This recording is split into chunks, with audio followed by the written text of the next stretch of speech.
120 సంవత్సరాలు చౌమహల్లా ప్యాలెస్ కట్టడానికి అక్షరాల 120 సంవత్సరాలు పట్టింది. ఎందుకని సంవత్సరాలు పట్టిందో తెలుసుకోవాలంటే వీడియోని పూర్తిగా చూడండి. కొత్తగా ఎవరైనా చూస్తుంటే కనుక సబ్స్క్రైబ్ చేసుకోండి. Let's get into the video.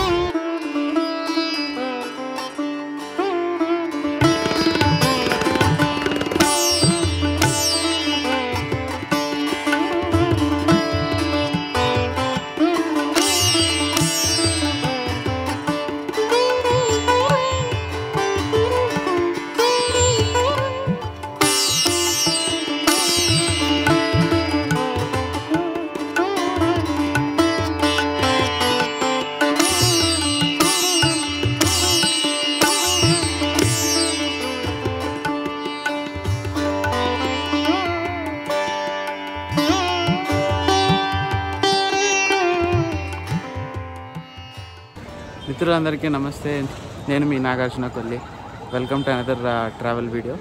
ముందుగా సబ్స్క్రైబర్లందరికీ కూడా చాలా పెద్ద థ్యాంక్స్. ఎందుకంటే రీసెంట్గా మనం 1000 సబ్స్క్రైబర్స్ మార్క్ని అయితే క్రాస్ చేసాం.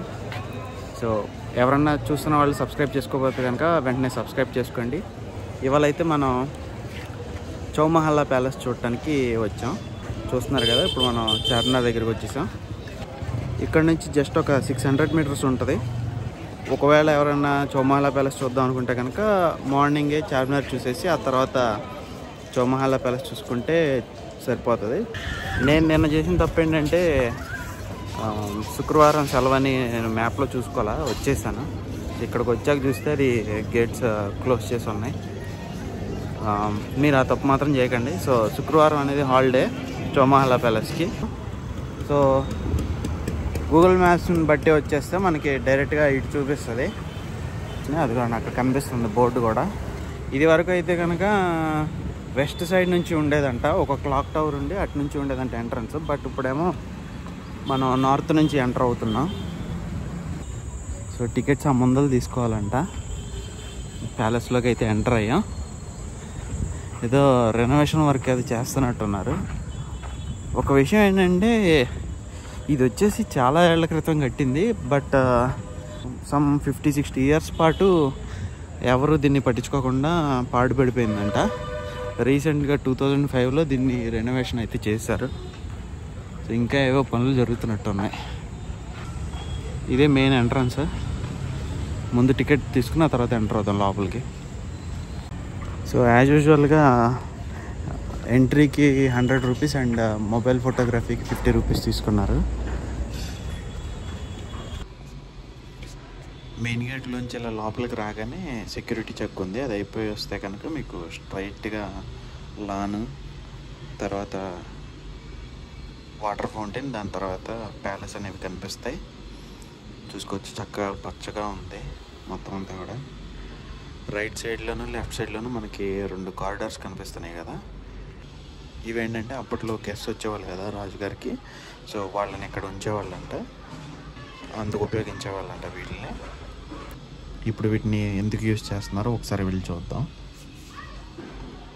సో ఇదివరకు అఫీషియల్స్ ఉండేవాళ్ళు అని చెప్పాను కదా. వీటిలో ఇప్పుడు క్యాంటీన్, తర్వాత ఎక్కడ చూసినామో కాస్ట్యూమ్స్ అలాంటివన్నీ ఉన్నాయి. కొన్ని రూమ్స్ వచ్చేసి నో ఎంట్రీ అని చెప్పి బోర్డు పెట్టేశారు. ఎవరికైనా ఇంట్రెస్ట్ ఉంటే కనుక కాస్ట్యూమ్స్ ట్రై చేయొచ్చు. చూస్తున్నారు కదా ఇక్కడ.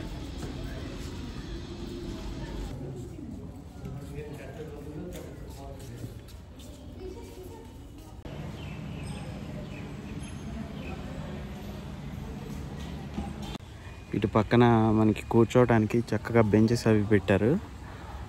ముందలనేమో మనకి పాండ్ అయితే కనిపిస్తుంది.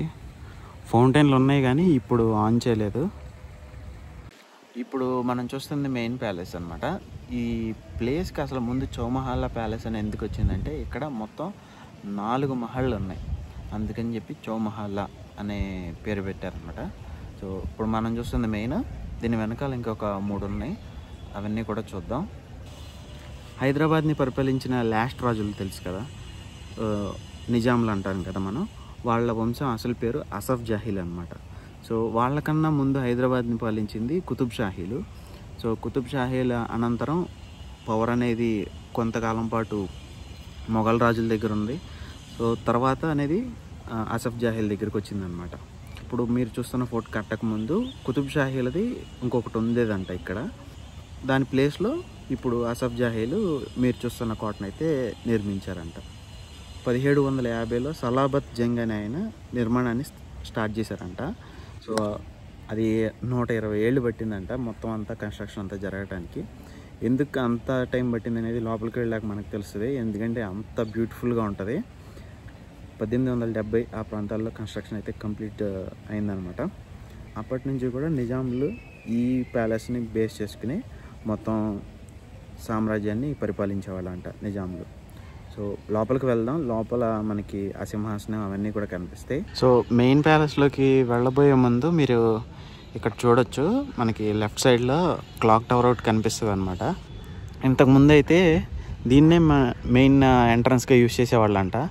మీకు ద్వారం కనిపిస్తుంది కదా, సో ఇటు నుంచే మెయిన్ ఎంట్రన్స్ అంట. కానీ రీసెంట్గా ఇటు నుంచి అయితే జనాల్ని లోపలికి వెళ్ళవ చేస్తున్నారు. సో పైన మీకు క్లాక్ కూడా కనిపిస్తుంది కదా, సో అది వచ్చేసి చాలా పాతదంట. At least 150-200 years పాతదంట. దీనికి ఉన్న స్పెషాలిటీ ఏంటంటే ఇది మెకానికల్ క్లాక్ అంట. సో మెకానికల్ క్లాక్స్ ఏంటంటే కీ ఇస్తేనే వర్క్ అవుతాయి అన్నమాట. సో అలాగే దీనికి కూడా వీక్లీ వన్స్ వచ్చేసి ఒకళ్ళు కీ ఇచ్చేసి వెళ్తారంట. సో ఇన్నాళ్ళు కూడా ఇది ఏం పాడవకుండా ఉందంటే చాలా గొప్ప విషయం. మెయిన్ ప్యాలెస్లోకి ఎంటర్ అయ్యే ముందు గోడల మీద ఉన్న డిజైన్లు మీకు చూపించుదామని ఒక నిమిషం ఇటు వచ్చాను. అసలు ఆ డిజైన్లు అన్నీ కూడా చాలా అద్భుతంగా ఉన్నాయి.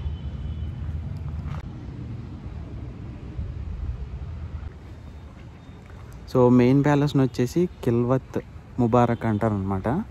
సో చూస్తున్నారు కదా, ఇదే మెయిన్ ప్యాలెస్. ఇప్పుడు లోపలికి ఎంటర్ అయిపోతున్నాం. నిజాంలు అందరూ కూడా ఇక్కడ నుంచే పరిపాలించేవాళ్ళంట. దర్బార్ కూడా ఇక్కడే ఉంది.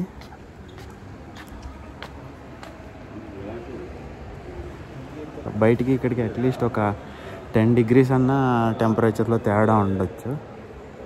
లోపల కొంచెం చల్లగా ఉంది. చూస్తున్నారు కదా, ప్యాలెస్ అంతా కూడా చాలా బాగుంది. రూఫ్స్ మీద కూడా చూడండి ఎంత డిజైన్ లాగా పెట్టారు. సో ఈ షాండ్లియర్లు అన్నీ కూడా బెల్జియం నుంచి తెప్పించినవంట. అప్పట్లో డబ్బులు కొదవే ఉందిలేండి. సో మీరు చూస్తున్నారు కదా, అదే నిజాంల సింహాసనం అన్నమాట. అక్కడ కూర్చునే రాజులు దర్బార్ చేసేవాళ్ళంట.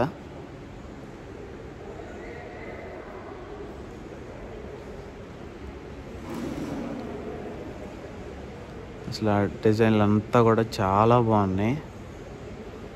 పాలరాతితో చేసింది కదా, కొంచెం బయటకన్నా కూడా ఇక్కడే బాగా చల్లగా ఉంది. కొద్దిగా ముందుకు వచ్చాను. అసలు ఎంత ఎత్తు నుండి షాండ్లియర్స్ వేలాడుతున్నాయి చూడండి. అట్లీస్ట్ ఒక 30-40 feet అన్నా ఉంటాయి ఆ చైన్స్. చూస్తున్నారు కదా, చాలా విశాలంగా ఉంది హాల్ అయితే. అదిగో అదే సింహాసనం అన్నమాట.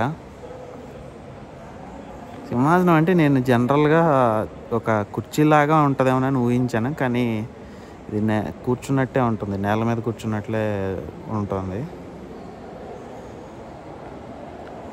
అసలు ఆ ఆర్చెస్ కానీ ఆ డోమ్స్ కానీ మొత్తం అన్నీ చూడండి అసలు ఎంత అందంగా ఉన్నాయో.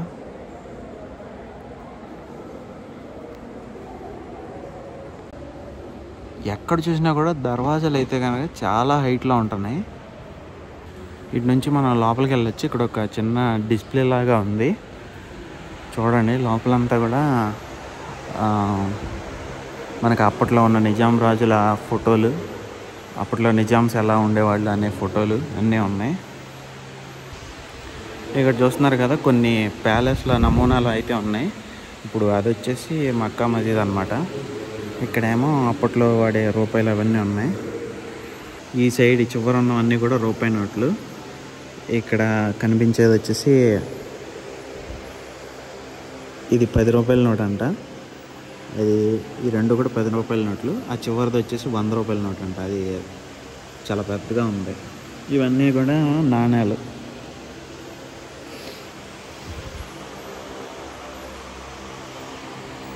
సో ఇందాక చెప్పాను కదా, దీన్ని 2005లో రెనోవేషన్ చేశారని చెప్పి.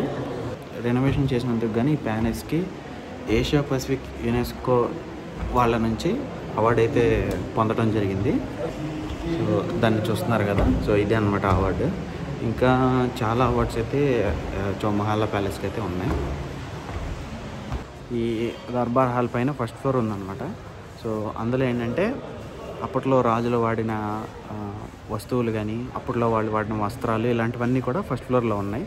సో నేను మరీ అంత డీటెయిల్గా చూపించాను, ఎందుకంటే ఇలాంటివన్నీ కూడా మనం ప్రీవియస్ వీడియోలో కవర్ చేసాం. అందులో సాలార్జంగ్ మ్యూజియంలో మొత్తం నిజాంలు వాడినవి లేకపోతే నిజాంలు కలెక్ట్ చేసినవన్నీ కూడా మనం అందులో చూపించాం. ఒకవేళ ఎవరైనా చూడాలనుకుంటే వీటి గురించి డీటెయిల్గా ఆ వీడియో చూడండి. సో మేజర్ ఐడియా అనేది వస్తుంది. సో ఇప్పుడైతే మనం మిగిలిన ప్యాలెస్లు అనేవి చూడటానికి వెళ్దాం. సో పైన చూస్తే మనకి దర్బార్ ఇలా కనిపిస్తుంది. మొత్తం హాల్ మొత్తం ఎలా ఉందో చూడండి.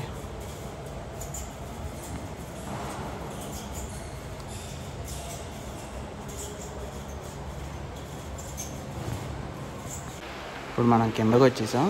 మళ్ళీ ఫస్ట్ ఫ్లోర్ నుంచి గ్రౌండ్ ఫ్లోర్లోకి వచ్చేసాం. నిజాం సైనికులు యూజ్ చేసిన వెపనరీ మొత్తం కూడా ఇక్కడ చూడొచ్చు మనం. ఈ బాణాలు కత్తులు ఎంత అందంగా పేర్చినా కూడా అవి చేసిన రక్తపాతాన్ని మనం మర్చిపోకూడదు. ముఖ్యంగా రజాకారుల కాలంలో జరిగిన సంఘటనలను అయితే ఎవరూ మర్చిపోలేరు. బలాన్ని మన రాజ్యాన్ని కాపాడుకోవడానికి ఉపయోగించాలి, కానీ ఇలా బలహీనుల మీద ఉపయోగించడానికి కాదు కదా. కాబట్టి ఇది చూస్తుంటే, ఈ హాల్ చూస్తుంటే మాత్రం నాకు కొంచెం బాధగా అనిపిస్తుంది. సో ఇప్పుడు మెయిన్ ప్యాలెస్ వరకు అయిపోయింది మొత్తం అంతా. ఇప్పుడు మనం ఆఫ్తాబ్ మహల్, అఫ్జల్ మహల్ ఇవన్నీ చూసుకుంటూ వెనక్కి వెళ్దాం. అక్కడే మనం వింటేజ్ కార్స్ కూడా చూడొచ్చు. ఇదంతా మెయిన్ దర్బార్ హాల్ వెనకాలన్నమాట. చక్కగా లాన్ ఉంది, చెట్ల కింద పిక్నిక్ కూడా వస్తున్నారు. అక్కడ కూడా కొన్ని ప్యాలెస్లు ఉన్నాయి. ఇంకా ఇక్కడ నుంచి అయితే మనకి అప్పట్లో వాడిన రోల్స్ రాయ్స్ కార్లు ఇలాంటివన్నీ యాంటిక్ కార్లు అన్నీ కూడా మనం ఇప్పుడు చూడొచ్చు. వెళ్దాం అక్కడికి. సో అది ఇప్పుడు మనం చూసుకుంటూ వచ్చిన మెయిన్ హాల్. సో ఇలా స్ట్రైట్గా వచ్చేస్తే మనకి ఎంట్రన్స్ ఉంటుంది. చూస్తున్నారా ఎంట్రన్స్ మీద ఎలా ఉందో. ఇప్పుడైతే మనం ఆఫ్తాబ్ మహల్లోకి వెళ్తున్నాం. చూద్దాం ఇక్కడ ఏమున్నాయో. ఆఫ్తాబ్ మహల్ని అప్పట్లో రాయల్ గెస్ట్స్ ఎవరన్నా వస్తే వాళ్ళ కోసం యూజ్ చేసేవాళ్ళు అంట. ఇందాక ఫస్ట్లో చెప్పుకున్నదేమో అడ్మినిస్ట్రేటివ్ గెస్ట్, అంటే వేరే వేరే ప్రాంతాల నుంచి వచ్చిన రాజుగారి అఫీషియల్స్ అందరూ అక్కడ ఉండేవాళ్ళు. ఇది వచ్చేసి రాయల్ అఫీషియల్స్ అంట. అంటే సంథింగ్ లైక్ బ్రిటిష్ వాళ్ళు లేకపోతే రాజుగారి బంధువులు ఎవరన్నా వస్తే కనుక దీనిలో ఉంచేవాళ్ళు అంట. ఇదైతే కొంచెం కళాకారులది లాగా అనిపిస్తుంది, నాట్యం చేసే స్టేజ్ లాగా అనిపిస్తుంది.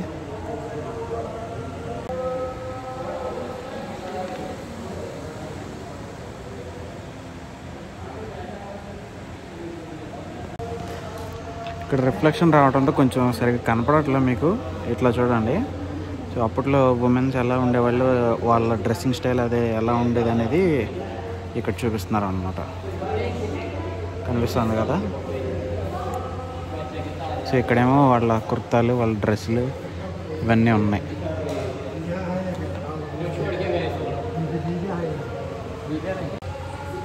చూస్తున్నారా గ్రీన్ కలర్లో ఉన్నాయి ఈ షాండ్లియర్స్. మనం ఇప్పటివరకు వైటే చూసాం కదా, ఇవి వచ్చేసి గ్రీన్ కలర్లో ఉన్నాయి. ఇవి చాలా బాగున్నాయి. ఒరిజినల్ ఇన్ పర్సన్ చూస్తే ఇవి చాలా బాగా కనిపిస్తున్నాయి కెమెరాలో కన్నా కూడా. సో ఇప్పుడు చూస్తున్నాం కదా, ఇది వచ్చేసి అఫ్జల్ మహల్ అన్నమాట. ఇందులోనేమో అప్పట్లో అడ్మినిస్ట్రేటివ్ ఆఫీసులన్నీ ఉండేవంట, అంటే సెక్రటేరియట్ లాంటిది. ఎక్కడ నుండే వాళ్ళందరూ కూడా రాజుగారి ఆఫీసర్లు అందరూ కూడా పనిచేసేవాళ్ళు అంట. ఇక్కడ ఎంట్రన్స్లో నుంచి వస్తున్నారా, ఒక విగ్రహం పెట్టారు, ఎవరో ఇద్దరు కుస్తీలు పడుతున్నట్టు.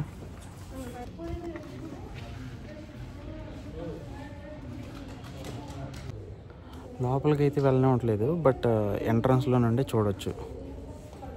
ఇక్కడ నుండే చూడొచ్చు అన్నమాట. ఇక్కడేమో తాళ్ళు కట్టేశారు. లోపల చూడండి ఎలా ఉందో, మంచి లగ్జూరియస్గా ఉంది.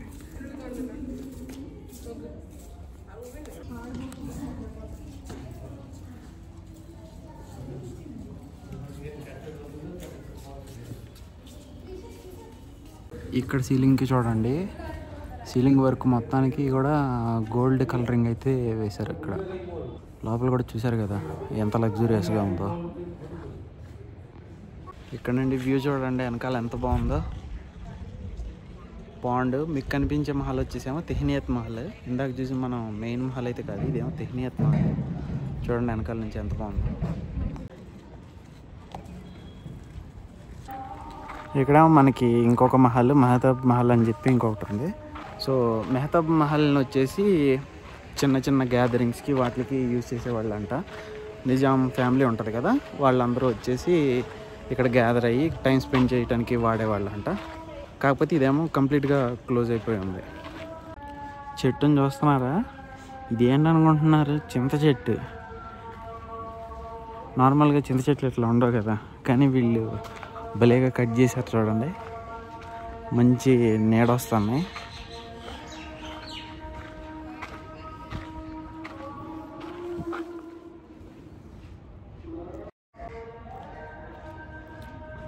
బాగుంది పుల్లగా, కానీ కాయలు ఏం లేవు.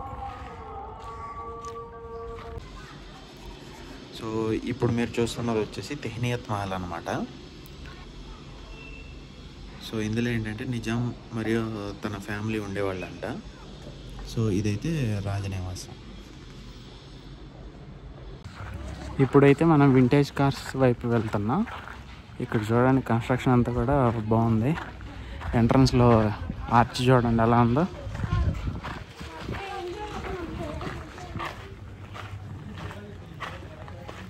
ఇలా మహల్లోకి వెళ్ళటానికి కూడా దారి ఉన్నట్టుంది, బట్ క్లోజ్ చేశారు. చూసారా రోల్స్ రాయ్స్ సింబల్ చూస్తేనే అర్థమైపోద్ది రోల్స్ రాయ్స్ అని. చూడండి ఎలా ఉన్నాయా. మొత్తం ఏమి క్లోజ్డ్గా లేవు, ఓపెన్గానే ఉన్నాయి కార్లు అయితే. రోల్స్ రాయ్స్ సిల్వర్ గోస్ట్ 1912లో అది.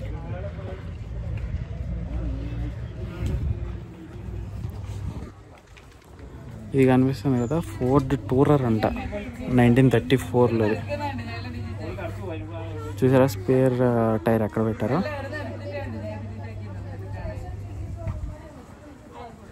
ఇక్కడ రిఫ్లెక్షన్ రావడంతో మీకు సరిగ్గా కనపడట్లేదు, కానీ లోపల చాలా బాగున్నాయి. చూసారా అంబాసిడర్ లాగా ఉంది. అన్నిటిలో కూడా ఇదే చాలా పెద్దగా కనిపిస్తుంది. అసలు ఫుల్ బ్లాక్లో ఉండి చాలా పెద్దగా కనిపిస్తుంది. ఈ హెడ్ లైట్లు చూడండి వెరైటీగా ఉన్నాయి, లాంతర్లాగా కనిపిస్తున్నాయి కదా. ఇక్కడైతే మనందరికీ ఇష్టమైన బైక్స్ అయితే ఉన్నాయి. ఇది చూసారా, ఇది బైక్లానే కనపడట్లా, ఏదో సైకిల్కి ఇంజన్ తగిలిచ్చేసినట్టు ఉంది. ఈ రెండు అయితేనేమో అది ఏ కంపెనీ అనేది అర్థం కావట్లే నాకు. హ్యార్లీ లాగా అనిపిస్తుంది, హ్యార్లీ డేవిడ్సన్ లాగా అనిపిస్తుంది. ఇది చూడండి, ఇది చూడండి సైడ్కి ఇంకొక చిన్న సీట్ ఉన్నట్టుంది చూడండి. శంకర్ దాదా జిందాబాద్లోనే ఎంబీబీఎస్లోనే ఇట్లాంటిది ఒకటి చూసా. ఇప్పుడు ఇటువైపుకి వెళ్దాం, దీనికి ముందు వైపుకి వెళ్దాం. ఇక్కడ కొద్దిగా కొత్త బళ్ళు అన్నీ ఉన్నాయి. సో ఇది Baggi Khana, vintage cars and Baggi Khana. ఇందాక చూపించాను కదా బగ్గీలు అని చెప్పి. సో ఇక్కడ కూడా ఉన్నాయి కొన్ని బగ్గీలు. ఇటువైపు చూసుకుంటేనేమో జీప్లు ఉన్నాయి. Nissan, okay Nissan V6. So ఇది కూడా మంచి కార్లు ఇక్కడ కూడా ఉన్నాయి. ఏమో బగ్గీల్ని ఇక్కడ కనిపిస్తుంది కదా. సో ఇటు అటాచ్ చేసేవాళ్ళు మేబీ గుర్రాలకి. చూస్తున్నారు కదా, గుర్రాలని వీటికి అటాచ్ చేసేవాళ్ళు, వీటి నుంచి వెళ్ళేవి. చూస్తున్నారు కదా.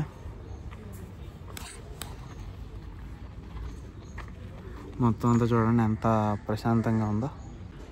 మొదట్లో చెప్పాను కదా ఈ ప్యాలెస్ని కట్టడానికి 120 సంవత్సరాలు పట్టిందని. సో రీజన్ ఏంటంటే మీరు చూశారు కదా మొత్తం 5 ప్యాలెస్లు ఉన్నాయి. 5 కూడా చాలా అందంగా ఉన్నాయి కదా.